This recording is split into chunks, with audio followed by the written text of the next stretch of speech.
त्यांच्या संस्थांना धरणाचं पाणी दिलं ते 39 लाख लिटर आणि ते मला अगदी महत्वाचा प्रश्न विचारला. जयंत पाटलांनी त्यांच्या काळामध्ये मवियानी त्यांचं जे धरणाचं पाणी होतं ते त्यांच्या संस्थेला आरक्षित केलं. पहिलं तर हे आरक्षण काढून टाका, कारण हे जनतेचं पाणी आहे. जिथे तिथले शेतकरी आहेत त्यांना ते पाणी आधी मिळालं पाहिजे. आणि जयंत पाटलांचं सुद्धा नाव याच्यात अनेकदा येताना दिसतंय. याची सुद्धा सखोल चौकशी झाली पाहिजे. ताई, खरं तर पवार न्यायाधीश असतानाच अनेक वेळेला या प्रकरणामध्ये रुपाली चाकणकर यांचा राजीनामा मागण्यात आला होता, परंतु सुनील तटकरे हे त्यांचा राजीनामा राखून ठेवायचे, दाबून ठेवायचे असा दावा आता करण्यात आला आहे. मला एकदा नाही अनेक प्रकरणांमध्ये प्रत्येक पदोपदी रुपाली चाकणकरांना कोणी वाचवत असेल तर ते एकमेव नाव म्हणजे सुनील तटकरे. त्यांना पदोपदी वाचवणं, त्यांना पाठीशी घालणं, त्यांच्यावर काही न येऊ देणं, ते त्यांना कोणी काही बोललं की चिडाचिडी करणं, हे एकदा नाही असंख्य वेळा आपण बघतोय. तर ही जे पद होतं, आम्हाला रुपाली चाकणकरांशी काही घेणं देणं नाही. ज्या पदावर त्या होत्या, महिला आयोगाच्या त्या अध्यक्ष होत्या, त्या पदाला काही गरिमा असते. ती गरिमा लक्षात ठेवून त्यांना वागणं अपेक्षित असतं. जर त्या कोणाचे पाय धुताना, आपल्या पदरांनी पाय पुसताना ही सगळी जेव्हा चित्र बघतो, संताप होतो. महिला आयोगाच्या अध्यक्षांनी त्यांच्या पदाचा तरी गरिमा ठेवला पाहिजे. आणि आताच्या घटनेला जे असंख्य व्हिडिओ, माझं तर काल सगळ्यात जास्त संताप पांडुरंगाशी त्यांची तुलना केली म्हणून झाला होता. ते मी सगळ्या माध्यमांना सुद्धा सांगितलं, तुम्ही ही बातमी दाखवा की एक महिला आयोगाची अध्यक्षा जर म्हणत असेल की तुम्हाला आषाढी एकादशीला पांडुरंगाचं दर्शन घेता येत नसेल तर तुम्ही इथे येऊन घ्या, हे पांडुरंग आणि त्या रुक्मिणी.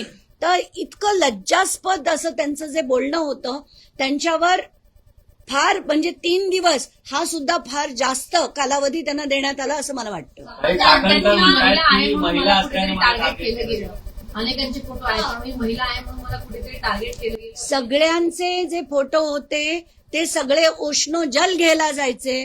तुम्ही महिला आयोगाच्या अध्यक्षा होता आणि असं असून सुद्धा तुम्ही केक खाताय, पाय पुसताय, पायावर डोकं ठेवताय, हे आक्षेपार्ह आहे. म्हणून तुम्हाला सॉफ्ट टार्गेट नाही, हे टार्गेट केव्हाच करायला पाहिजे होतं. संपदा मुंडेच्या मॅटरमध्ये जेव्हा तुम्ही तिच्यावर शिंदोडे उडवलेत तेव्हाच तुमच्या अध्यक्षपदाचा राजीनामा घ्यायला पाहिजे होता. पण आता तरी झाला. ह्याच्या पुढे महिलांना थोडा तरी आधार मिळेल आणि याच्या पुढची अध्यक्षा चांगली असेल अशीच मी अपेक्षा करते. धन्यवाद.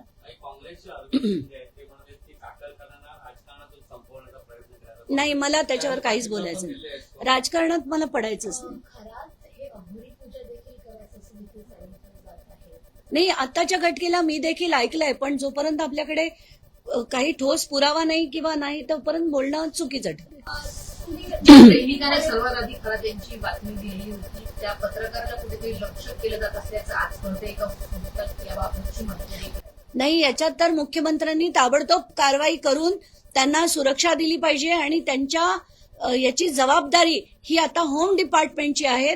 आलतू फालतू लोकांना जेवढे 10 बाउन्सर्स आणि 10 त्यांच्या मागे पोलीस असतात ते काढून घ्या आणि अशा लढणाऱ्या लोकांसाठी कोणीतरी तुम्ही बॉडीगार्ड द्या, अशीच विनंती मी त्यांना करेन. मला असं वाटतं का सुषमा अंधारे असं म्हणतात की त्यांनाही सह आरोपी करून घ्या चाकणकरांना, तर ते झालं पाहिजे असं वाटतं. त्यांनी जी प्रकरणं दाबली, कारण तिथे पीडित महिला होत्या, त्या पीडित महिलांची प्रकरणं दाबली आणि त्या विकास दिवटेची जी सुइसाइड केस होती ती बंद केली. खरातांविरुद्ध त्या अनेक जणांना वेळी अवेळी फोन करायच्या, या सगळ्या गोष्टींची चौकशी झाली पाहिजे. आणि प्रायमा फेसी एव्हिडन्स जर अवेलेबल असेल तर त्यांच्यावर तात्काळ FIR करून चौकशी करून कारवाई ही झालीच पाहिजे. म्हणजे म्हणून मी म्हटलं की पहिला टप्पा म्हणजे त्यांचं राजीनामा आणि आता त्यांच्यावर FIR होऊन चौकशी होऊन कारवाई झाली पाहिजे, तरच याला पूर्ण चाकणकर प्रकरणाला पूर्ण विराम मिळेल. नाहीतर खरात प्रकरण चालू राहील आणि चाकणकर त्यातनं निसटून बाहेर पडतील, तसं चालू देणार नाही.